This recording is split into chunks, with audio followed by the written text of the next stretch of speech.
Hello everyone, in this lesson we'll discuss integration by algebraic substitution, reciprocal substitution. The technique here for integrals involving square root of a plus x raised to n, square root of a minus x raised to n, or square root of x squared plus a squared, use the substitution z equals 1 over x. We call this reciprocal substitution. Let's have the first example. We have the integral of 1 over x squared times the square root of x squared minus 1. We'll proceed with the substitution. Let z be equal to 1 over x. This is also the same as x equals 1 over z.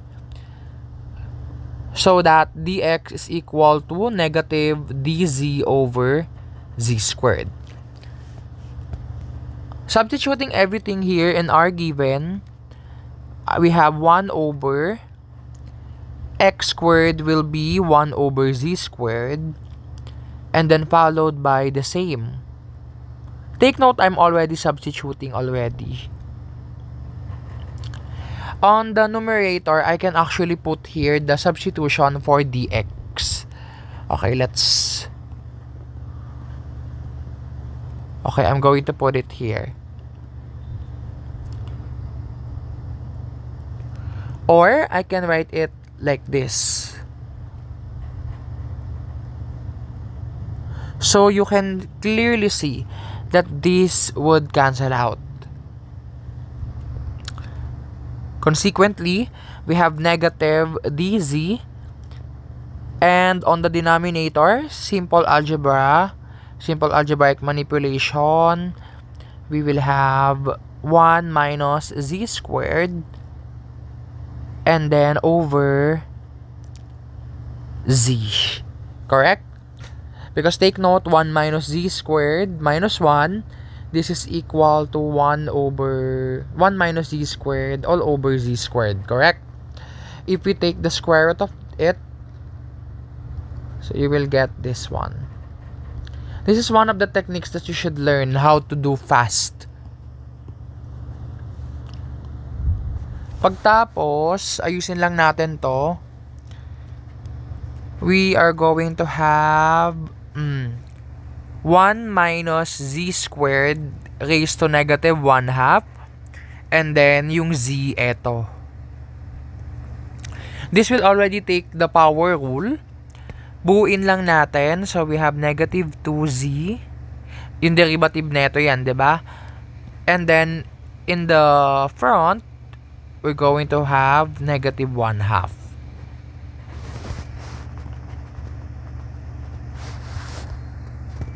Alright, this is already integrable. So, using the power rule. So, we have 1 minus z, we have negative 1/2 times the quantity 1 minus z squared raised to 1/2 times 2 over 1 plus c. Power rule lang yan. Mag-cancel to. So, the answer, not yet the final answer, we have negative square root of 1 minus z squared plus z. We're going to substitute back the z. So, I have 1 minus x squared here. 1 over x squared rather. So, we have x squared. X squared minus 1 square root all over x plus c. This is the final answer.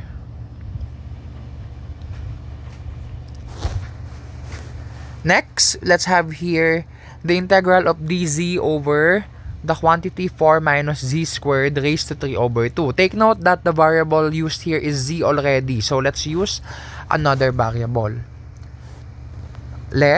I'm going to write it here. Let's say y. We can use x. Sige, x. Let x be equal to 1 over z. so that z is equal to 1 over x, and this one implies that dz is equal to negative 1 over x squared dx. Alright. Also, we can write the substitutions. If you want your solution to be clean, you can write your substitutions here. Also, 4 minus z squared raised to 3 over 2 is equal to, take note, I'm going to write it here para mas malinis. 4 minus 1 over x squared raised to 3 over 2. So this one will become 4x squared minus 1 all over x squared. Tapos, we will have here this one.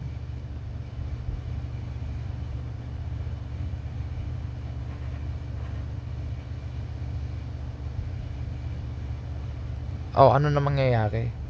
X cubed na, no? 4x squared minus 1 raised to 3 over 2 all over x cube. Okay, ayan. Scratch lang. So, dito, we will have your dz negative 1 over x squared dx. And then, sa ilalim, we will have, eto, yan, isang buo na yan. 1 over x cube times the quantity 4x squared minus 1 raised to 3 over 2. Eto, class, magka-cancel to. Mababawasan ka ng isa dito. Ayusin natin. Okay, what happens? So, we have here negative. Nasa ilalim yung x na yon, nasa ilalim ng ilalim. So, kagaya nung first example, it will become like this. Power rule lang din, no? Buuin natin yung differential para magamit natin yung power rule. Eh, may x squared ka dito, may x ka sa labas, power rule yan. Okay. Tapos dito, 1 over 8. Applying the power rule, we have negative 1 over 8 times this. Negative 3 halves plus 1. So that is negative 1 half times negative 2 over 1 plus c. Take note ha, hindi pa to final answer. Okay, this one becomes positive 1/4. Tapos, 4x squared minus 1 raised to negative 1 half plus c. Hindi pa ito tapos, excuse me. Alisin na natin to because scratch lang to.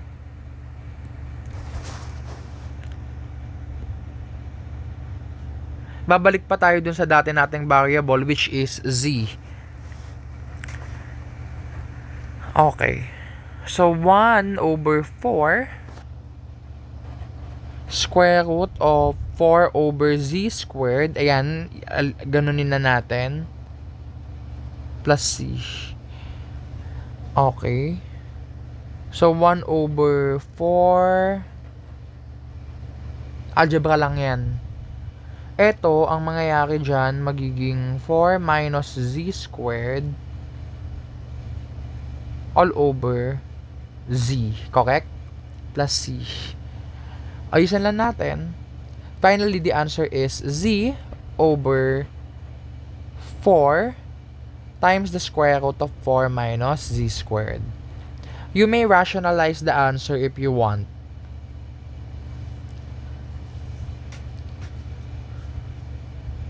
Next, let's have here an example that we solved in IC 18, the video in trigonometric substitution case 2. We have the integral of dw over w times the square root of 9w squared plus 4. Same substitution. Let z be equal to 1 over w or 1 over w equals 1 over z. So that w is equal to negative 1 over z squared dz. Okay, we can actually do it already here. Your dw is negative 1 over z squared dz. Whereas your W is 1 over Z. Okay, and then followed by the square root of 9 over Z squared plus 4. Ayan.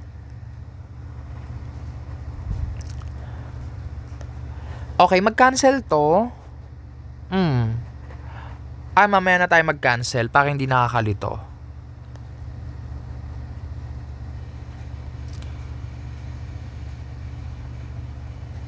Eto, magiging square root of 9 plus 4Z squared all over Z. Tama ba? Z na lang matitira. Okay. Ayan, mag-cancel to. So, eto, at saka to. Okay, kung ayaw nyo malito, edi lagay natin dito yung Z.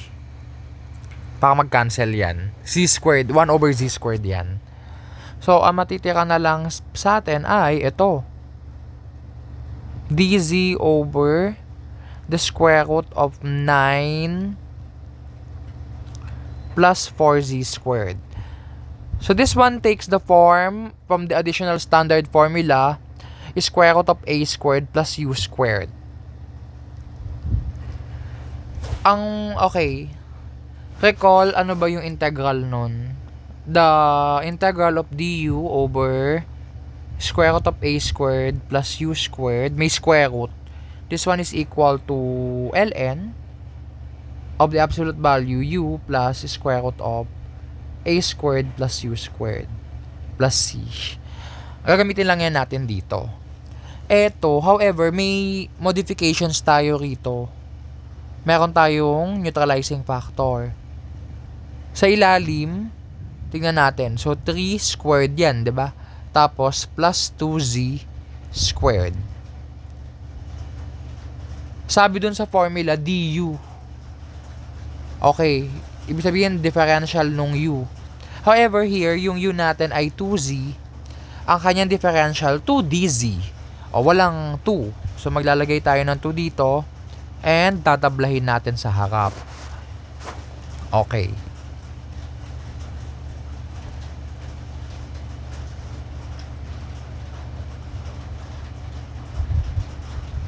So, we have here negative 1/2. Okay na yan. So, we are going to have ln of the absolute value u. So, our u is 2z plus the square root of u squared plus a squared. So, you have 9 plus 4z squared. Babalik tayo sa dati nating variable. So, negative 1/2 ln of the absolute value 2 over w plus, paano to?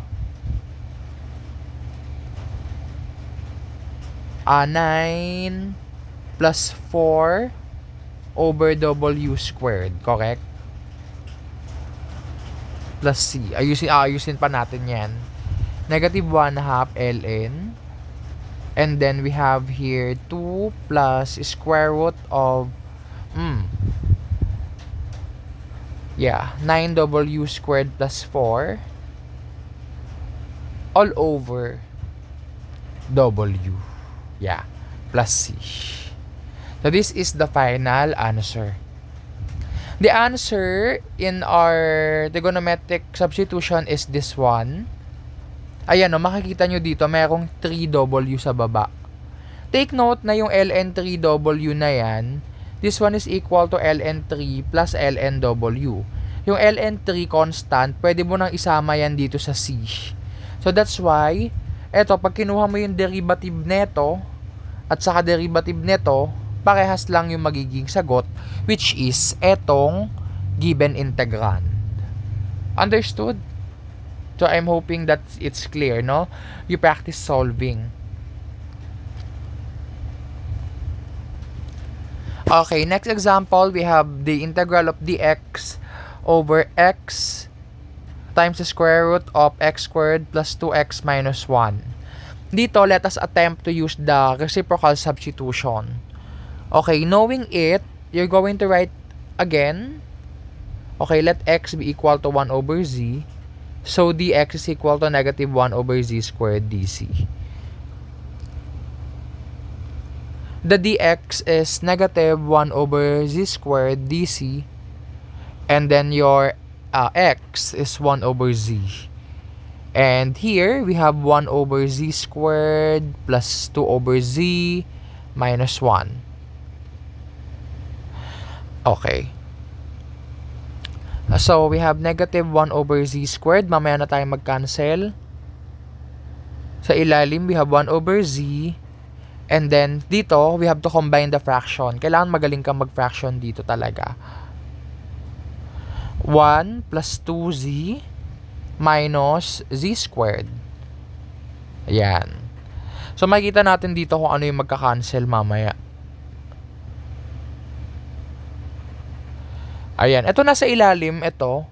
Pwede mo na ilabas yan. So, mangyayari, magiging 1 over z squared na dito sa labas. And then here, we have this one. Okay, there you go. Mag-cancel to.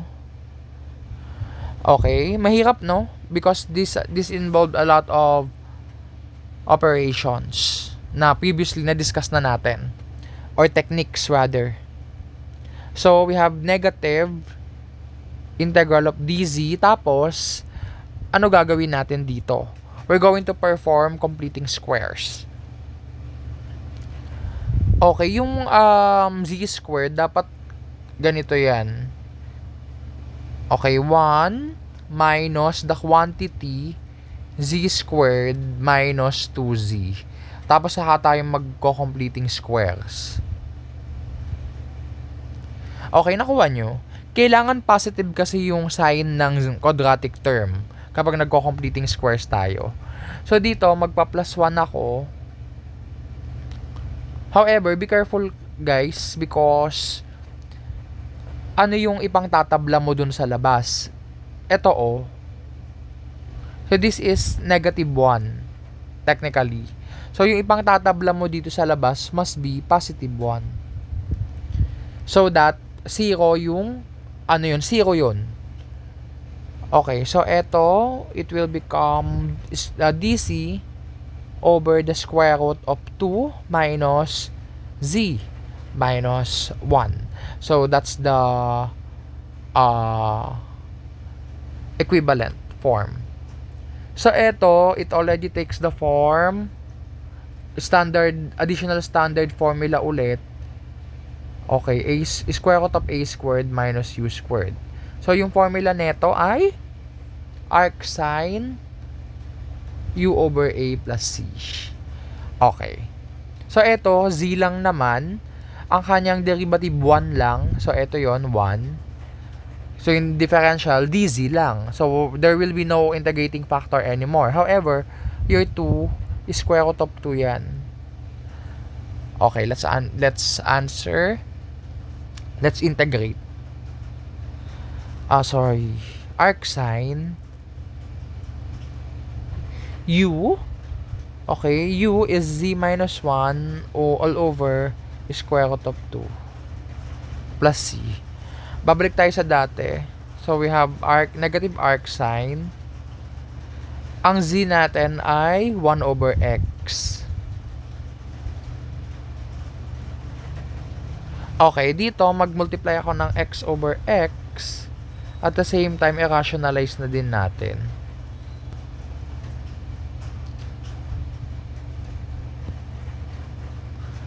Okay, ano mangyayari? So, we have negative arcsine square root of 2. Ilabas natin yung square root of 2 na yon. 1 minus x. Itong x na to, didistribute mo dito. Tapos sa ilalim, we will have 2x. Ayan. This is the final answer.